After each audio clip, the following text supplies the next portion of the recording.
Hello, and welcome back to another episode of the Black Men Matter series on the male perspective.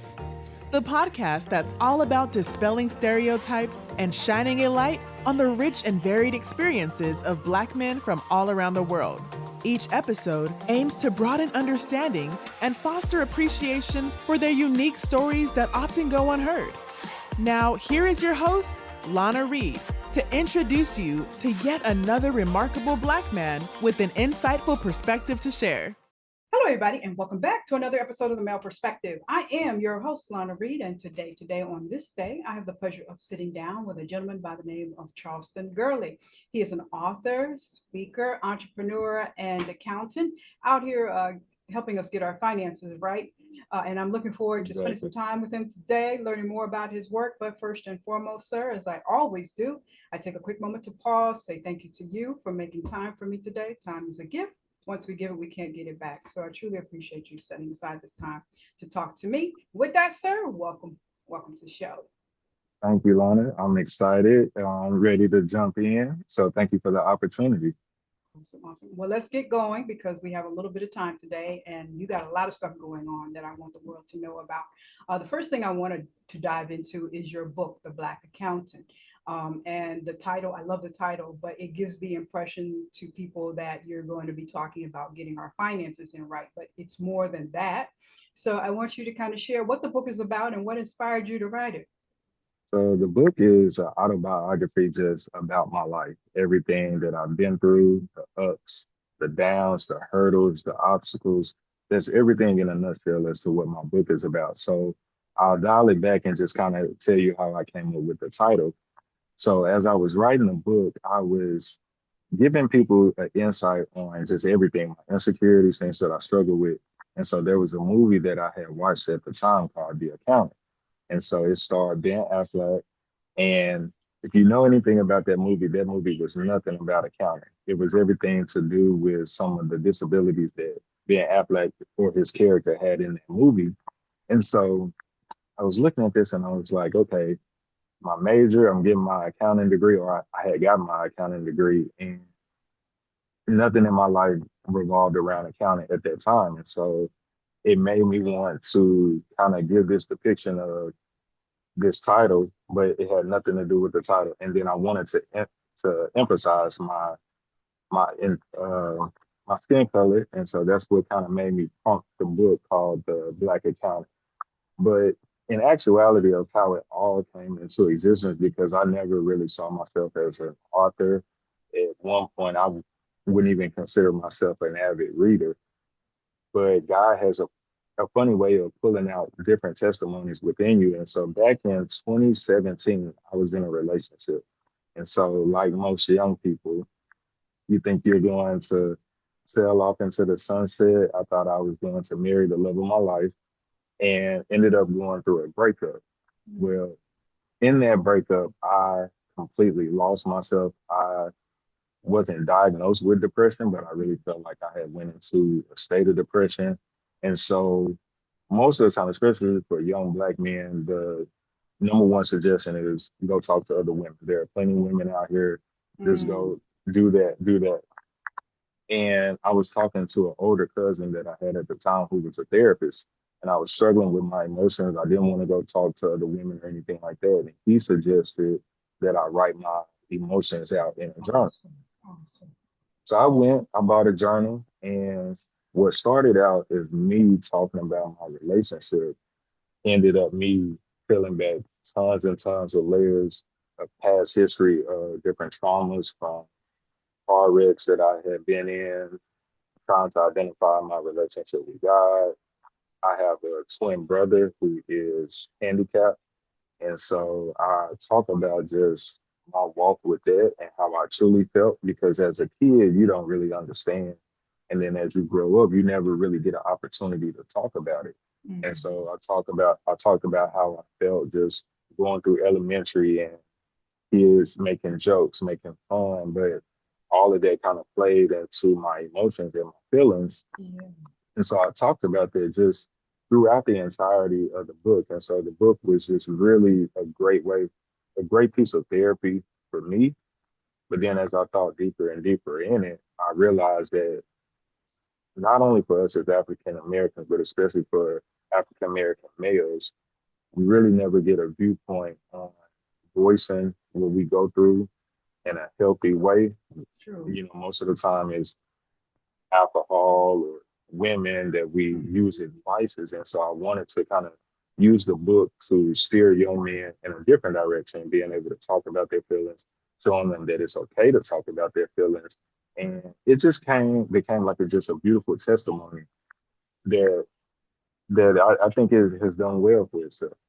Awesome, awesome. You know, it's amazing. I always tell the ladies that romance and breakups are more impactful to the men, and it's amazing that you share how it kind of just peeled back a whole bunch of layers for you. So that's a testimony to what I've been preaching to the ladies. You know, handle you guys gently. So that's great. You mentioned your brother. He is you're awesome. You're amazing. You're phenomenal. But your brother, he's been amazing and awesome in his own right. How has he been inspirational to you over the years? He's been extremely instrumental and inspirational to me. So my brother wasn't born with a disability. When we were about, I want to say 1, maybe 2 years old, he contracted meningitis. And so through meningitis, he ended up having brain surgery. And from that, thankfully, he was able to live a healthy life, but the complications were deaf, deafness in his ears, slurred speech, different things like that. And so he ended up having to go to, at the time, resource classes in public school. Mm-hmm. And so that was very difficult. But as we grew older, and this is where things started to change for me, there was this camp. It was called Camp Aldersgate. And it was a camp for all children with disabilities. And so my brother, we were young at the time. And so my parents wanted me to go with him just kind of as a chaperone. And at the time, I didn't want to go. Um, but I'm so glad that I went because it changed my life forever. Because I feel like for people who are not familiar with people with disabilities, we think that something is wrong with them. You have to treat them a certain way. And so at the time I couldn't swim. And so I see all of these beautiful kids with disabilities just out swimming, doing archery, fishing, all of these different things. And I looked at myself and I said, you know, I'm the one with the disability because for them, not only did they have the same abilities, if not better, as those of us who we deem normal, but there was this joy that you could just see within them. And so, yes, they may have frustrations, whether they're not being understood or something to that magnitude, but I would argue that they have more joy and more peace in their lives because they're not stigmatized by what people are saying on social media, Mm-hmm. what people think about them, all of the things that we deal with. And Yeah. so that just really kind of changed my whole thought process and kind of birthed a passion within me for people with disabilities. But at the same time, it was difficult just with my brother because he ended up going to the school for the deaf in Little Rock. And so at that point, it kind of created a separation. And so as just a young kid, especially being a twin, you always envision playing the same sports, dating the same girls, going to prom together, you know, all these different things. And so having to do those things without my brother, it was very difficult, as well as not really having an outlet at that young age on what to do about it or Mm. how to talk about it. And so I bottled those emotions up. And this is how, if I can paint the picture real quick, this is how we get to the book. Because for Black families, when you deal with something like that, there's no book on even how my parents should go about it, you How to know. cope with it, yeah. So understandably, their focus was primarily my brother. Completely understandable. However, they left me isolated. And so I would turn to women or relationships for validation or for a safety net. So when I went through that breakup, it wasn't just a breakup, it was like me losing like a safe space. Yeah, And understood. it's so crazy how things from childhood end up playing into your adult relationships that you never even think about. But everything kind of serves a purpose, serves a place. And that's one thing that I realized just on my journey, that it does kind of start in childhood and it kind of grows. Sometimes it can grow in a positive way, and sometimes it can grow not necessarily in a negative way, but just based on the environment, circumstances, and everything like that. So now you've done your healing and your journaling. The woman that steps into your life or is in your life is going to get a whole and heal, Charleston.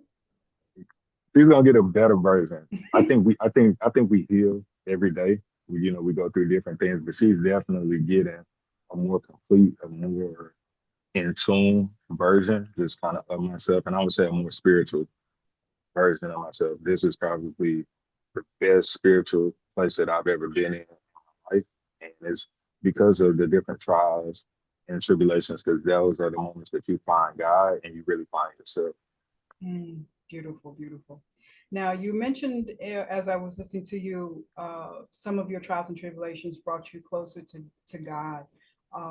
And you also, and I want to tie into the fact that you are an accountant dealing with finances. Sometimes us believers, we struggle with this concept of greed, but also God doesn't want us to walk in lack. How do you suggest as a believer we find this balance about that? I think the balance comes in a word that a lot of people hate, but discipline. Discipline. A lot of times we think that, and this is not biblical, but this is more so financial literacy. A lot of times we think that we simply need more. Oh, if I had $500,000, I could take care of this, I could take care of that. But the problem is not necessarily having more, it's being disciplined with what you currently have. And so that is where I found the biggest gap. Because a lot of times if you go back and if you truly budget, you'll realize that you might be spending X amount on subscriptions that you're not even watching anymore or doing anymore. All of those things. And so I think it first starts with discipline. The second thing is that I think it starts with just a true authentic relationship with God. And the reason why I say that is because everybody's finances are different. So I can't just tell a person, hey, 10%. But what I can say is, hey, have an honest conversation with God because He knows your heart. And so if you're only able to give $5, if you're only able to give this amount, I truly feel God will honor that amount that you're able to give. But it's the principle of giving back to Him what He's blessed you with. It's not His fault that sometimes we may squander over the things that He gives us. And so that's what I would say is the biggest thing is discipline. Trying to keep up with the Joneses, huh? Cool. That's the biggest one. Sometimes you have to, like, one thing that I do for myself is I limit my social media. So I limit what I see because most of the time you're only buying things based off what you perceive and what you see other people with. And so if you can dial that back, restructure your social media to maybe seeing more positive financial literacy accounts or more budgeting accounts. Everything is just off of perception. And so those are some of the things that I've learned just kind of over the course of my career to kind of just help in that area. And just being able to just sacrifice. Nobody wants to sacrifice, but I truly feel like that's the way to be able to get ahead in this ever-changing yourself life. Now for the later, right? Yep. Deny later. Okay. And you also, I like you said about social media because we do have to protect our ear gate and our eye gate, so it's very important to watch what you intake. So that's very important. Listen to you, I didn't ask. Let me back up here. Have you always been a numbers guy? Yeah, I've always been, but even that story, I don't know, I feel like my whole life is interesting. So I played college football, I played at Arkansas State. And so again, like most Black males, the only thing that I was thinking about was football. And thank God, my freshman year, I had kind of a freshman orientation type class where the professor asked us what were our majors. So at the time, my major was sports management. The only reason I chose it was because I just saw the word sports. Didn't know anything about the major. And so he said, for your homework assignment, you have to look up the yearly salary for that major when you get into that career. And so I looked it up, and I think at the time it was maybe 24,000. So I took a step back and I said, okay, nah, this isn't gonna work. This is not gonna work. And so just by the grace of God, I just honestly asked myself, what was I good at? I knew that I didn't like science. I wasn't a big fan of like literature or anything like that, but I was always good at math. Not the high level math, but just general basic math. So I looked up Forbes top 10 careers, and accounting was number 2. And so I just said, okay, well, I'm good at math. I'm just going to go pursue accounting. And it was probably the hardest thing that I've ever done in my life. But one thing that I learned is that you have to have some type of grit about yourself. So when I got into it, not only was I playing football, but I was seeing a lot of other people, they would get into the accounting major and then they would um, change to finance, which is a lower level degree. Okay. And so I had this pride about myself where I was just saying, Ain't gonna give me. it's not gonna get me. And I made D's, F's, B's, C's, but at the end of the day, I was able to get through it. And in my graduating class, I was the only African American to graduate with my accounting degree. So, Awesome, awesome. Now let me give some props to the fact you said that you played high school, college sports. And sports, playing sports, being an athlete has a whole bunch of messaging and life lessons being taught. What lessons have you learned that you applied to your life after sports that you still carry with you? number one is emotional control. So in the book, I talk about I was projected to earn a scholarship to go play college ball. But my senior year of high school, I ended up getting into a fight during a football game. Lack of emotional control. I get suspended for 3 games. And so the schools that were looking at me ended up pulling the scholarships that they had. And so that took me on a completely different path where I basically had to walk on to the football team. So I had to try out. I was on the practice squad, and then I had to earn my way to the team, earn my way on scholarship, earn my way as a starter. And all of that taught me just from one decision that I made in high school, just from a lack of control of my emotions, dictated a completely different path that I probably could have avoided. So number one thing that it taught me was just emotional control. So that would be the first. The second that it taught me was that there's so much more out here than just sports. I think in our community, a lot of times that's the most praise, that's the most, man, that this is our way out. And when I went through the process, number one, it's a small percentage of us that actually go to the next level. And those guys, and I played with maybe 5 or 6 NFL guys, that's a different breed, but not everybody is like that. And so it just showed me, there's more to life out here than just sports.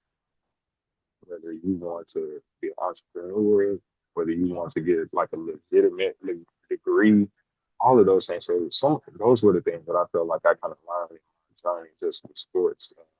But it was a good journey. It was nothing negative or anything like that, but it just made me kind of look at things from a different perspective. And if I was to have a son, I don't know if I would encourage him not to. You would encourage him not to play? Yeah, I just had so many injuries. I had Oh, one ACL, broken wrist. I've dealt with 2 lung collapses over the last 8 years. And so, whoa. Sounds like you would be a good high school tour mentor because a lot of the young kids put their hopes and beliefs into this is it for me, and the reality is it's not for you. no, it's not. And I'm glad you said that. It's not. It's somewhat the kids, but then it's also the parents. So I'm doing a motivational speaking event next week to a high school football team where they are inviting the mothers out. It'll be like the mothers and sons. But part of my message is not only to the kids, but also to the parents. Because a Mm, lot of times, the parents' vision is limited as well on what could possibly be reached, what options are truly out there for people to be successful, than rather putting your body on the line. And again, that's not to say that you can't put your kids in sports or anything like that, but to ride there, I think there are better options for us. Yeah, let your kids know we got other options, right? And like you said, there's no guarantee that this is going to work. Even those who make it to the NFL, they're one injury away from having to make another career choice. So, let's explore some options here. I got two more questions, sir, because oh yeah, I'm getting close to my time and I won't take up your time.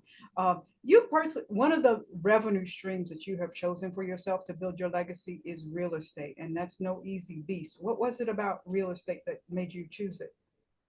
So I was never interested in real estate, but one thing, especially for your viewers, definitely get a mentor in any area. But I had a mentor and he was doing well in real estate, and he asked me would I be interested. And at this time I was kind of living paycheck to paycheck, didn't really have a vision for my future. So I spent some time with him, and he really poured into me and showed me like the overall picture for real estate. And so I took some time and I read maybe about 10 books. And out of those books, it started to really kind of give me a vision on what I wanted, not only for myself, but for my future family. So I jumped in. And Lana, when I jumped in, that was the rockiest roller coaster ever. Oh my gosh, where I was so glad to get this one house. And the Lord, He blessed me. I ended up getting maybe about 15 houses. I dealt with all types of stuff. I dealt with roach infested properties. I did late tenants. But through all of that, it taught me, number one, how to truly be an entrepreneur, how to distinguish between being graceful to people and then putting foot down. And I was young at the time. A lot of my tenants were 15, 20 years older than me. So it was definitely a test of my faith. But I'm so glad that I went through that process, because not only am I able to help other people when I talk about there are more things out here to do, but I think it just developed just a different character within me, being able to be graceful to people, Mhm. being able to show mercy, and being able to show God's light, through what I was doing. And the biggest thing that I was proud of was to be a Black landlord, because when my tenants, were open and honest with me, who better to understand what they're True. experiencing than me? And so True. I was able to build some very good relationships with them and be able to extend different things and be able to kind of help them be able to either save better or do whatever they needed better for their families. And so that was a beautiful point as well. Awesome. Well, finish this sentence for me. If somebody's coming to you for some inspiration, don't go into real estate if. Don't go into real estate if it is not a true passion of yours. That's what I would say. Oh Mm, my gosh, it's gotta be. It's gotta be. It's gotta yeah, so many moving parts. Not only the people part, but dealing with contractors and everything is okay. All right. Um, I see that I lied. I think I got two more questions. I told you. be. Take So your time. I was nosing around your Facebook page getting ready for today, and I see you do some work with Easter seals, phenomenal work with Easter seals. And sometimes it's difficult to get people your age and younger active involved in the community. Why is it important for you to serve in your community? So God set me down. I'm gonna get to Easter Seals, but God set me down a couple of years ago because I was on this path of just me, me, me. I wanted more money. I was getting real estate, and I ended up doing a deal where I had a little over $100,000, and maybe in about 6 months, I lost $100,000, and I went through some tough emotional times because you look back and you where we go. And then I realized in that moment that, as the Bible said, what profited to gain the entire world Yes. was Yes. your soul. And so God took some things away from me. He took a relationship away from me. This was a different relationship. took real estate away from me. And so I felt isolated. And in those seasons, I just started to serve. I started to serve in my church, started to serve in my community. And slowly but surely, God started to present different things back to me, but I had grew apart to serve. And so where 𝗃𝗍𝗃 comes into the picture, after Charles, my twin, he finished at the Arkansas School for the Deaf. He was working at a disability program with Goodwill.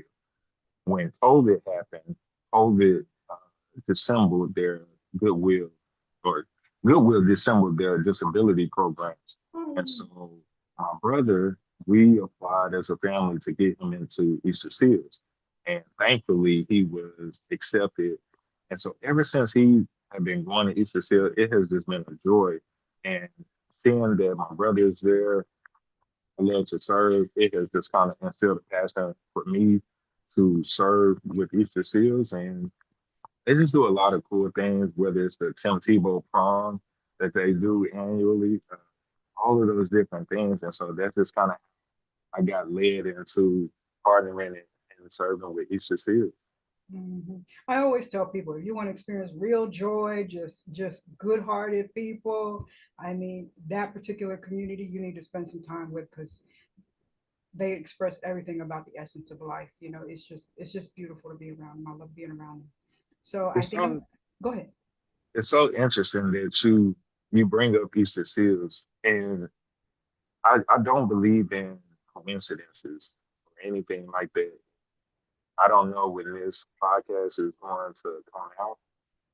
I'm just going to step out in faith. I've been looking to, you mentioned me serving at 𝗃𝗍𝗃, but I've been talking about working for 𝗃𝗍𝗃.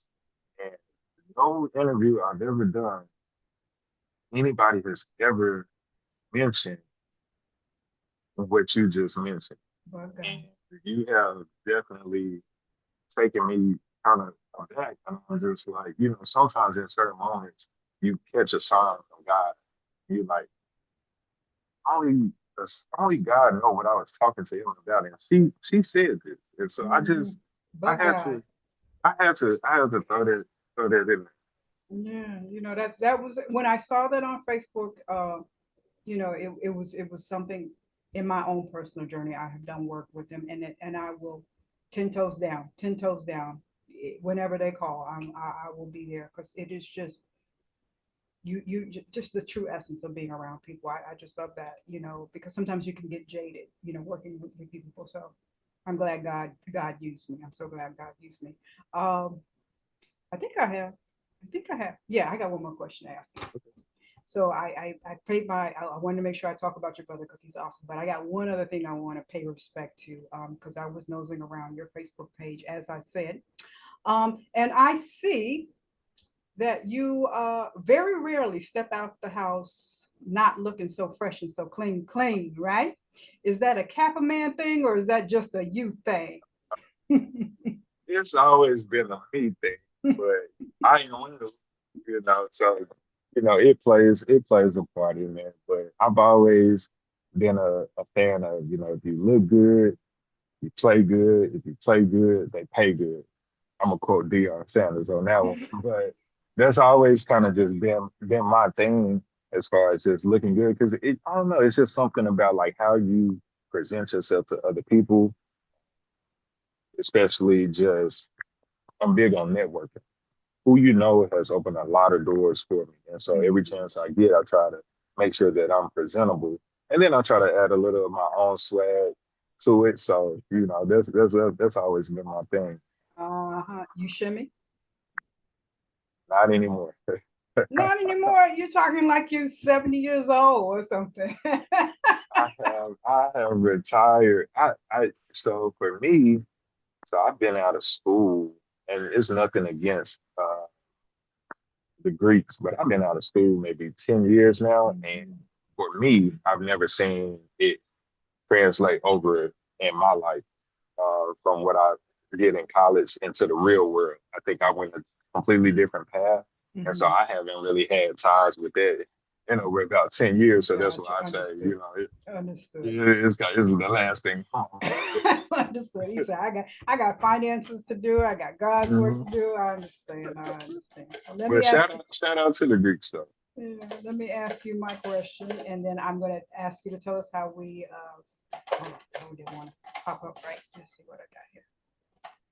Let's see her. I don't know if I'm going to ask you this one. Okay, you don't have to say the name. You don't have to say the name. You just say yes or no. Do you still remember the name of the first person you had a crush on? Yes. Okay, that's all we need to know. So with that, sir, tell us how we pick up the book, how we book you for speaking, just how we connect with you and all of that. So you can connect with me at my website, www.charleston, CHARLESTON, Girley, GIRLEY.com. On Instagram, I believe it's Charleston Girley. And then on Facebook, it should be Charleston Girley. And it's so funny. I had some other names, but I changed all of that for it to be consistent. So whenever I plug it, everybody can just kind of use the same thing for each platform. But you can order the book on Amazon. It's called The Black Accountant. And if you go to my website, on my website, it will have a book and link to book me or to reach out about any type of inquiries. Feel free to just even follow me on Instagram. I do a lot of motivational posts, different things, inspirational posts, and the same for Facebook as well. And I forgot to mention, you have a logo there. You have some gear, some merchandise for us to get for that? Yeah, not yet. So if I got time, I'll explain it real quick. So I'm in the process of kind of building up an apparel, and it's very interesting. So in high school, and everything happens through evolution. In high school, I drew this logo, and so my nickname is CJ. That's my nickname, and so I drew it. And at that time, I was very confident slash cocky. And so I put a crown on it because I deemed myself a king at the time. And then as I go through life, I start putting the logo on everything. I got a tattoo, and so people would always ask me, hey, what does it mean? And at the time, it just felt weird to me to say, well, it means like my nickname. And so I had some people create me some shirts at one time. And so I was getting just a lot of questions of people wanting to buy it. But I just didn't feel good about people wearing my nickname. And so it wasn't until last year where I went through what I would consider an identity crisis. And I was trying to find just a deeper meaning for myself, for my logo. And I remember going to a magic show, and it was the first time a magician was talking about God on stage. And his logo, like the way he did his logo, was similar to mine. And it was just a wave of emotions that in that moment, I changed my logo to mean Christ Jesus. And the beauty in it is that you have the C, you have the J, and then you have the crown. Yeah. And so that has been an entirely like new shape for my logo. And so I filed for a trademark back in May. And so right now I'm in the process of kind of creating more of like a signature shirt that will probably be available in upcoming months. But for right now, it's not for sale, but I wear it everywhere. All right, well, we'll keep our eye open. So we got a lot of things to look for. We're going to wait for the _SEAL promotion or job. We got to write letters of recommendation. Let us know. We all on board. Just let us know. And then we got some more. You're going to own you in Arkansas. We're going to own half of Arkansas. We got more properties to buy. We're still buying properties. We're still buying properties, remodeling. We're doing speaking engagements. So if anybody needs a motivational speaker, I just came from Virginia back in June. So I do travel. And one other thing is, if we may be 2 to 3 years out, but there will be another book in process. That book will be called Keep Dreaming. It's been my motto for the last 5 years. After you accomplish one dream, you owe it to yourself to accomplish another. So there you go. I'm in the process of writing my next book called Keep Dreaming. Okay, so we will wait for that for 3 years. Well, sir, I am truly tickled, truly pleased. I love when I run into brothers who just really challenge the narrative and stereotypes, and you have hit it out the bar, out the park. Well, I don't know, touchdown, right? That was your football. Was your, okay, you got it to the end zone, right? Let me get on the right page here. Got it in the end zone. I wish you nothing but the best, and I know it's coming for you anyways, because you just on top of it. But I'm so impressed. Kudos to you.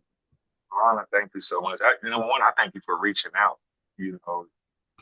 It's been a minute since somebody has reached out, from my website and everything. And so it warmed my heart. And so I was so glad to be a part just of your show and to contribute. And so I thank you for just taking the time and just believing in me and thinking that I was interview worthy. So that means a lot to me as well. You awesome. Let's go back to the high school cocky Mr. Charleston. You know you the man. You know you the man. I ain't got to tell you. Lana ain't got to tell you that. You are. Well, you got it. You can be confident. I'm confident. I'm definitely confident. But I try to keep that cockiness. Be humble with it. I want God to lead my path. Yeah, you don't want God to correct you. You don't want God to correct you. So I dealt with that before. I dealt with it. So I don't need. Once you get a whooping one time. Good enough for me. You good. You good. Awesome. Well, I know and expect nothing but good things for you. I guess I should say, send Lana an invitation when the wedding comes, so we're gonna speak that to existence, right? I got somebody. God got somebody for me. We are in a transition period. That's all right. Good things are coming. She's the love of my life. So. There you go. Look at that smile. Good things are coming. Well, send me the invitation when the time comes. Yeah. That's it. So, like I said, onward and up. Well, good things are coming. Good things are coming. Awesome. Thank you so much, Mom. That is all for this week's episode of The Male Perspective. I'm your host, Lana Reed, and I will see everybody next time. Thanks for listening to another episode of the Black Men Matter series on The Male Perspective. This podcast is an initiative of Conversations in Color, a 501c3 nonprofit dedicated to uplifting Black voices. Make sure to check out our website, conversationsincolor.org, and be sure to like, share, and subscribe on your favorite podcast platforms. We'll see you on the next episode.